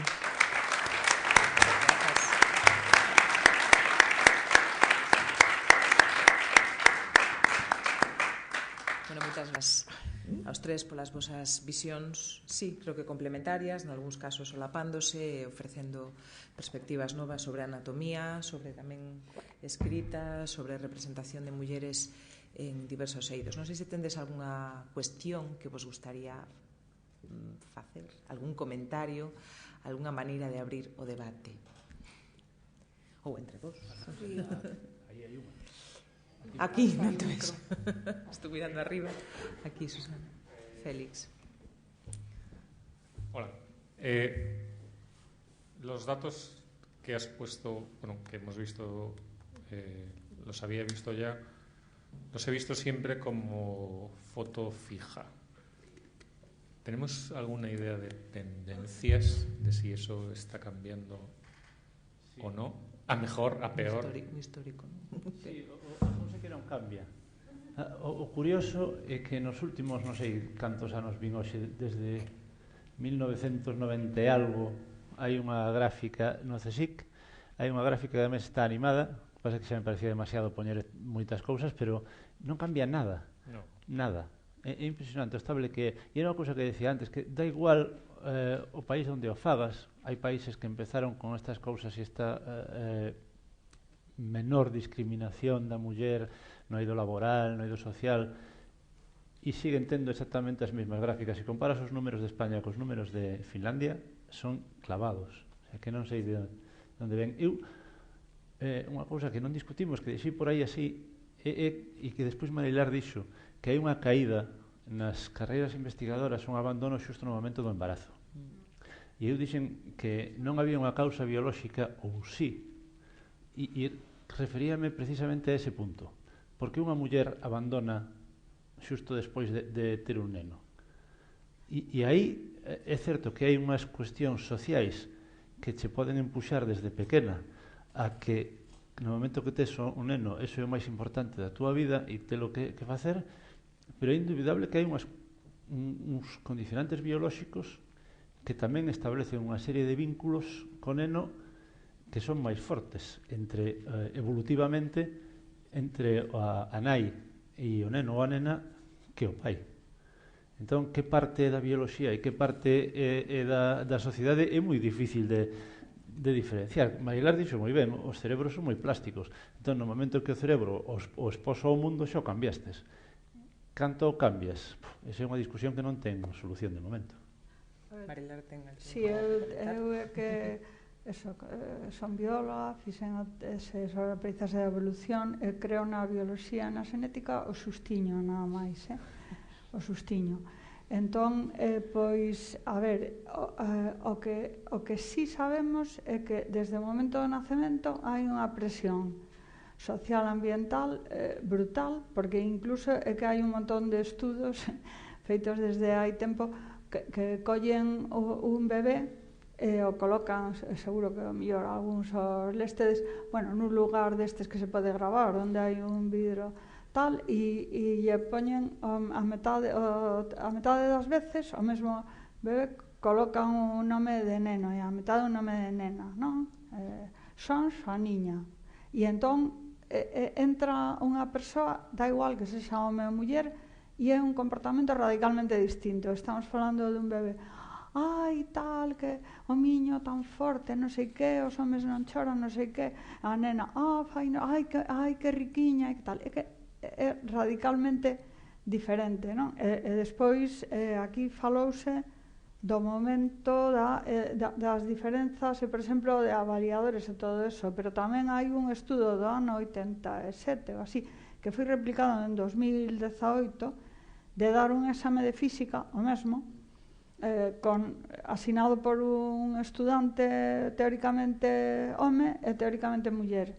E tamén dá igual que os avaliadores sean homes ou mulleres, diferenzas significativas en como se avalía. Entón, quero dicir que hai toda esa presión que é brutal. Eu diría que sí que houve unha evolución, porque eu que lle levo seguindo a pista isto desde os anos 90 e hai ese primeiro, no CSIC, e tamén no CSIC hubo un aumento antes, pero no CSIC na universidade nese momento o tanto por cento de catedráticas era o 5%, o sea, que quero dicir que non é que o 25% sexa para botar foguetes, pero efectivamente mudou e os cambios sociais son super lentos, non? Eu vou dicir unha cousa que fixo o PP, que está moi ben, e se non a chega a fazer, habría menos mulleres catedráticas que acreditación e habilitación. É de 2004 únicamente, ou sea que realmente estamos aí nada de tempo. E eu estou segura que hai mulleres como a min que nunca chegarían a catedrática se non fora por a acreditación, porque a endogamia da Universidade Española fai que é únicamente directamente proporcional, e sí que hai correlación á súa mediocridade. É dicir, a Universidade Española, nin a galega, nin tal, non vai ter premios Nobel mentre siga ese rollo de que eu lle dou tal. E antes era brutal, antes de 2004, pero bueno, quero dicir que hai 15 anos, pero eu en AMIT, antes da AMIT tiñamos un seminario de mulleres na Universidade de Santiago, mulleres contando que o catedrático lle di, mira, é que ti non vas ter a cátedra porque xa és titular, que máis queres, non? Porque eres muller, xa o teu marido é catedrático. E isto, estou falando dos anos 2000. Entón, até que non houbo, que non digo que despois se amañe, pero é que até 2004, quen era titular catedrático tal, era quen quería o xefe, directamente, quen tomaba tazas co xefe, ou cocido co xefe, que non eran as mulleres. Perdón, é así de bestia, pero é que creo que é así. Entón, claro, temos esas cousas que, digamos, en 15 anos, nin en 20, nin en tal, eu creo que non cambian. A ver, o estudo que di non é no momento do embarazo, é entre os 3 e 7 anos despois do nacemento. Entón, isto tamén está tamén nas entrevistas a estas mulleres, onde se di que aínda en países, e concretamente unha cita ao caso de Alemanha, non é esa entrevista, é outra, pero o caso de Alemanha, onde as mulleres, se supón que investigadoras en sitios de alto nivel, este caso era química, se supón que teñen un fillo, entón, o sea, xa está, xa podes marchar, non continúes a carreira. E ao mesmo tempo hai unha presión para que os homes non o fagan, o sea, que cando o home di vou coller unha reducción e vou facer tal, pois hai algúns países, e isto din algunhas destas entrevistas das 3 mulleres que eu entrevistei o ano pasado, onde, digamos que aínda a muller, vale, ti podes ter un tempo para cuidado dos fillos, pero a ver, que fai un home cuidando dos fillos. Entón, esa presión é bestial, quero dicir, eu comprendo que para un home é difícil de conceptualizar que ese tipo de injustiza exista na nosa sociedade no século XXI, pero eu, todas as mulleres que coñezo científicas, o sea, contan esta historia independentemente de que despois algunhas sexamos moi teimudas e que nos digan o catedrático que ti non vas a facer investigación, pois non nos importa, pero quero dicir que estás oindo isto. Entón, eu non sei se no futuro alguén mostrará que algunha cousa da bioloxía, eu, sinceramente, o sea, creo que de momento o que sí está demostrado é que o ambiente machaca as mulleres e que te está dicindo que ti tes que ter fillos, e que se non tes fillos é unha aberración da natureza. Eu non teño fillos, por exemplo, pero xa tiven que oír cada cousa. Entón, pois, e a muller que ten fillos o que ten que facer é coidar os fillos, eu coñezo xente catedrática ou profesora de investigación do CSIC, que é mesmo unha profesora de investigación que se pon a nai enferma e lle di, ti o que tens que facer é deixar a carreira e ir coidar a tua nai. E isto, o ano pasado, diante de min, dios unha persoa dunha muller que ten 50 e algo anos, que acaba de chegar á cátedra, súa nai está enferma, o que teria que facer é ir á casa e cuidar a súa nai. O sea, aínda está. Entón, de verdad que é difícil. La situación la tengo claro. Tenía curiosidad porque hay datos de evolución. Algo de evolución hai, algo. O que pasa é que é máis lento. A situación tampouco é exactamente igual nos países. Eu, que vamos, este tema sigo ya a pista bastante, é distinto, non sei si que nas universidades, pero o peor sitio, o burato negro de Europa, é Alemanha. En Alemanha, isto tamén comentado polas colegas, pero a última vez que vin estatísticas, por exemplo, catedráticas era o 5%. E entón, paralelamente a eso, estas entrevistas de xente de química, pois comentaron eso, que ali a presión era, ti tes fillos a marcha. E o home, si di, bueno, é que son fillos meus tamén, é que eu quero disfrutar deles. Non, é que... Entón, hai algunhas diferenzas. O que pasa é que, claro, estou totalmente de acordo con Castro. Vocacións hai, O que hai que chegar despois e poñer os medios para iso. Claro, e entón, nos países... Oslo, porque eu Noruega é onde máis veces estiven dando cursos de doutoramento. A xente que está facendo as teses ten fillos. Eu ningún estudante meu de doutoramento puido ter fillos mentre facía a tese. Non hai esa posibilidade. E entón ali hai toda unha serie de facilidades para homes e para mulleres, o sea, para... Claro, que facilitan a conciliación, non? Que aquí é unha heroicidade o lle largan os fillos á avoa, Non sei. Eu quero ser optimista, Alguén máis quere comentar algo?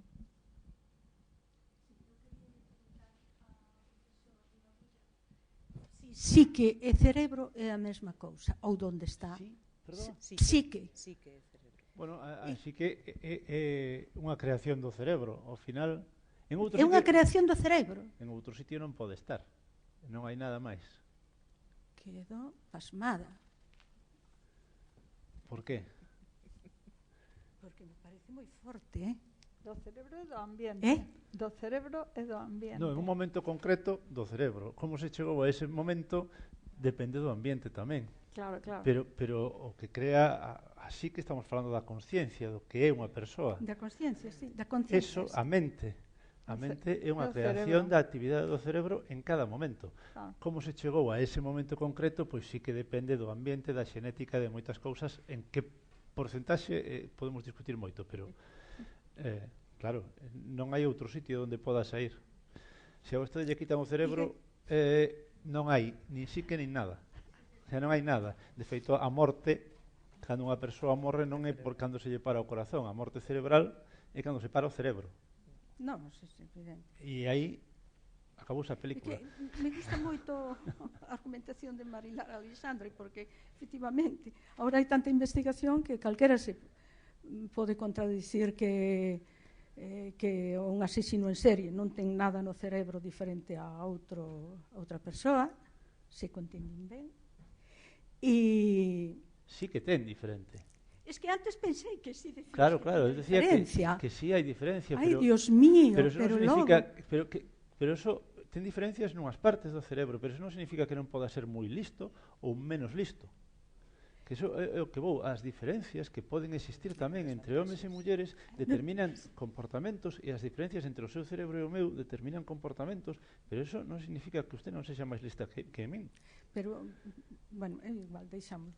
Despois hai outra cousa, sobre a osteoporosis, sería moi interesante tamén saber como é que as mulleres son pasto de osteoporosis e reciben unha serie de medicamentos durante 10 anos, etc., que aumentan a densidade ósea un 4%, é dicir, ineficaces. E que algún tan peligroso como é a inyección de Prolia para a osteoporosis, que fabrica a Angen, esta potentísima farmacolóxica americana, circula por aí cando os suizos dixeron en 2016 que tiñan 100 mulleres que as vértebras dorsales rotas en cascada debidas a Prolia, por habela parado e por habela deixado de abandonado, etc. E que a Axencia Española de Medicamento puxera hai apenas 6 meses pautas para os médicos, é dicir, usted non receta Prolia así a lo loco, sino en casos moi particulares. Segundo, lle fai saber ao paciente o que é iso e as consecuencias que ten, e informo ben. Canto tempo? Non o saben moi ben. Entón, despois fan os consensos osteoporóticos, lo outro, etc. É dicir, eu creo que a outra cousa é a esquizofrenia. Ahora non hai máis que esquizofrénicos. E non hai máis que antipsicóticos, pero é unha cousa que verdadeiramente é, en fin, que me parece que a potentísima industria farmacéutica, máis potente que a militar, está para algo, e que é mellor que as mulleres posmenopáusicas para consumir todo eso. A través dunha densitometría, unha proba, con ese score que poñía aí de menos 2,5, que se pode subir e baixar, como o colesterol, e que, polo que se ve, é moi pouco científica a densitometría. O sea, que te enganchan cunha densitometría que non corresponda ao menos 2,5, score ese, e tes medicamentos para a osteoporosis hasta a túa morte. Hombre, non. Non era o tema, non, o tema era verdadeiramente moi interesante, pero quería facerlle algunha pregunta con respecto á osteoporose, bueno, que non é o teu tema.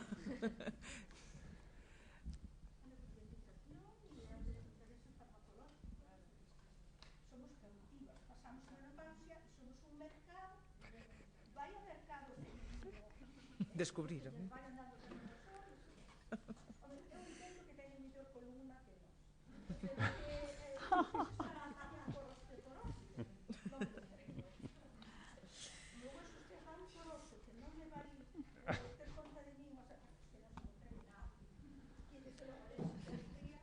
No, a ver, alguna pregunta? Mira, hai uns estudos e entón non me dou conta se ese mecanismo é o que te está referindo, pero efectivamente hai unha serie de estudos e en Estados Unidos xa non digamos un medicamento específico, sino todo que ese tipo de tratamento pois demostrouse ineficaz ou en algúns casos tal, entón está posto en cuestión, o cual non quere decir, porque quero decir que hai xente que entón mete todo no mesmo saco, pois que teñamos que decir que as vacunas non valen para nada, Non, pero bueno, digo porque hai xente que di as farmacéuticas son malísimas, non? Entón, as vacunas científicamente está demostrado que valen. Agora, que hai algúns medicamentos que efectivamente é moi dubidoso que sexan necesarios como son os tratamentos da osteoporose ou o caso das estatinas para as mulleres, é dicir, o colesterol e desto, pois, hoxe en día tamén se sabe que non, o sea, que teñen efectos secundarios. Entón, efectivamente, sí que é certo que durante moitos anos, moitos, estos xa hai estudos dos anos 70, non había mostras femininas para nada, nin de animais, nin de tal. E claro, despois son as consecuencias, non? O sea, que sí que é importante que se estuden tamén, pois, que se estude para a saúde das mulleres e para a saúde da poboación.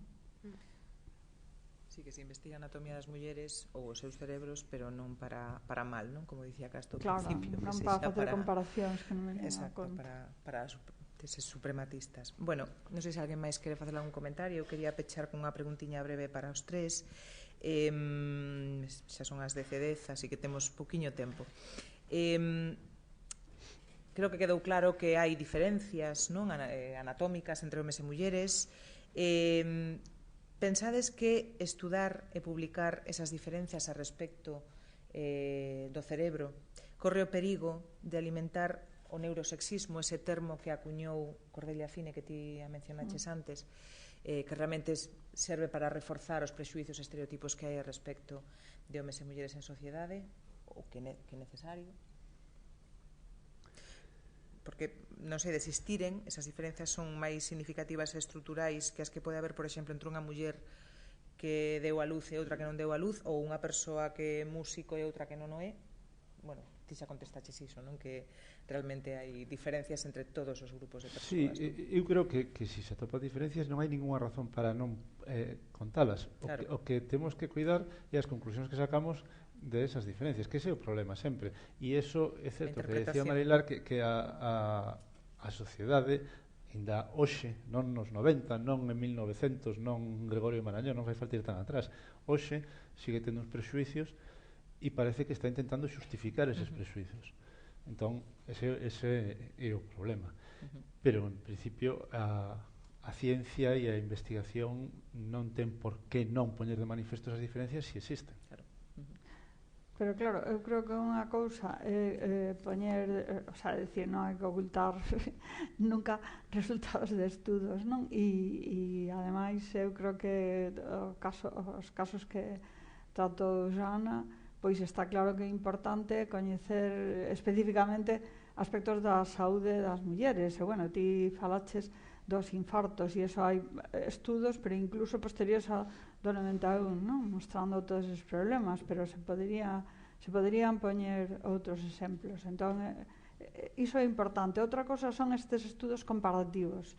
Isto é o que eu creo que non ten sentido, porque ademais xa digo que moitas veces non son boa ciencia, pero vamos a ver si tal cousa do cerebro é distinta entre este grupo de mulleres e este tal. E eu busquei varios dos últimos publicados sobre isto para ver si efectivamente si cambiou ou si seguen dicindo, pois, estando basado nos mesmos presuizos. Entón, un estudo que con unha serie de cousas de MRI, non? De resonancia magnética, pois decía, bueno, como hai comportamentos distintos entre homes e mulleres, vamos a ver si no cerebro tal. Entón, despois aparecía isto que non di nada sobre o comportamento, porque o que di hai estas tal conexión ou tal, e ao final volvía a decir, claro, entón, como hai, pois hai unhas gráficas que son distintas, pois isto pode explicar o comportamento. O cal, dicir, aquí teño peras, aquí teño touciño, e digo que están conectados. Entón, o problema é, bueno, eu tal como vexo, habendo tanto que estudar, pois é que iso normalmente parece que vai na dirección de decir, vamos a justificar, claro, non, é que as mulleres, desculpe, non poden estar aí a frente de equipos de investigación, porque xa os cerebros non son iguais, non? E aínda que pareza incrible, aínda hai estudos todos os anos sobre a inteligencia, as diferencias de inteligencia dos negros, entre os negros e os blancos. Aínda hai estudos sobre isto. Entón, claro, pois eu tamén creo que dentro de X anos nos parecerá incrible que se busquen as diferenzas entre os cerebros de homes e mulleres, sin falar da plasticidade do que ele é experto e eu non. Únicamente busquei isto. Por outra banda, esa busca de diferencias pode axudar a buscar tratamentos, por exemplo. Igual que a ninguén lle extraña que se diseñen próteses. Sí. Claro. Cando son doenzas, sí. Claro, pero ao final todo ben, Por eso digo que despois as conclusións que se queira quitar deso é o problema. Non, pero a ver, para que se queira usar eso. pero o que quero dicir é que estudar, por exemplo, que o infarto, o sea, ten unha serie de, bueno, mecanismos, non me acordo como é, porque lín algún deses artigos diferentes en homes e mulleres é unha cousa, e outra cousa é estudar o cerebro para ver si con isto, porque, é dicir, non é por causa do cerebro porque as mulleres non chegan aos postos altos de investigación. O sea, quero dicir que hai tal cantidade de datos do outro, o sea, da discriminación, de tal, de como non se deixa avanzar, de como nos paneis de avaliación se avalía é que hai eso, sabemos tanto que polo menos vamos a intentar quitar isto, que se está empezando a quitar agora, que non se quitou porque vemos como son os paneis, e eu xa digo, estive na CNI, sei como son os comités. Entón, imos ir quitando isto e despois veremos, e o mellor despois non fai falta, porque que as mulleres non cheguen a xefas de investigación non é unha enfermidade, e eu, por exemplo, hai algunhas cousas de datos destes de diferenzas de doenzas mentais que a mí non me extraña que haxa máis mulleres con depresión, porque quero dicir que a depresión posparto empezouse a estudiar tardísimo, non me acordo do ano, pero tamén hai uns estudos sobre isto, que as mulleres encontrábanse mal e non sabían por qué, e o que pensaban é que eran malas nais, até que empeza a haber grupos de mulleres que falan en Estados Unidos e entón aparece o nome, non? E aparece xa, ben, pois entón quero decir que, bueno, non sei se xa... Eu iba a engadir outra cousa que é o feito de tamén que existan determinadas revistas e agora houve un cambio moi forte en todo o que é o sistema de publicación, en que cando tú mandas o teu traballo pois ten que ser confirmado por diferentes, chamamos a avaliación por pares, non? Que outros científicos e científicas validen o teu traballo para ser publicado, non? É como apoiar a investigación que estás facendo. E o feito de que hai un cambio de modelo nese sistema tamén fai aparecer unha serie de revistas que poden ter algunha validez, non? No que apoiar, por exemplo, este tipo de teorías discriminatorias ou mesmo que poden ser clasificadas de pseudociencias. Entón, claro, estamos nun momento en que dende logo temos que ter consciencia das dificultades e dos desafíos sociais que existen e ao mesmo tempo traballar con todas estas deficiencias do propio sistema e mesmo da propia ciencia, que non é infalible, pero eu creo que temos que traballar en conxunto para chegar a algo ou a resultados que sexan máis justos e dende sempre promovendo o rigor e a objetividade científica. O que falabas de, por exemplo, de a trascendencia de determinadas conclusións que despois non son reais, nese aspecto tamén ten un pouco de, non vou a decir culpa, pero ten un pouco de influencia os medios de comunicación. Entón, non de extrapolar algo, e claro, falaba Marilar tamén na súa intervención, que a veces, pois claro, escóllese chamar o que é diferente para precisamente validar o que son comportamentos, porque é o que chama máis. Claro, entón, toda esta crise de valores que existe ten que estar compaxinada con o bon traballo que queremos defender e que realmente vai a beneficiar a sociedade ao final. Diferencia non significa desvantaxe, non? Ou non significa ningún tipo de inferioridade ou superioridade, senón diferencia. Alguén máis quere? Bueno, queres engadir algo?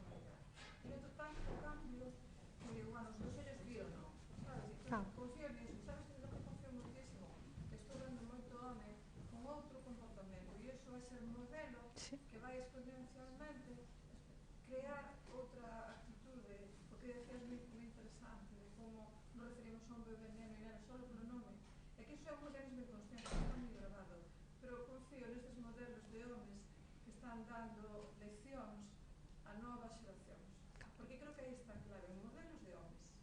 Os dous. Sí, claro, de mulleres e homes. De mulleres tamén, pero Sí. o interese home machista, sabes, que era para allá.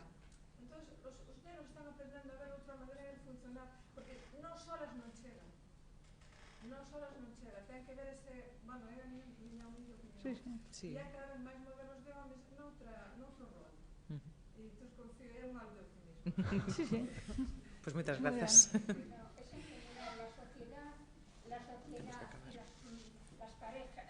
La sociedad en general y las parejas como padres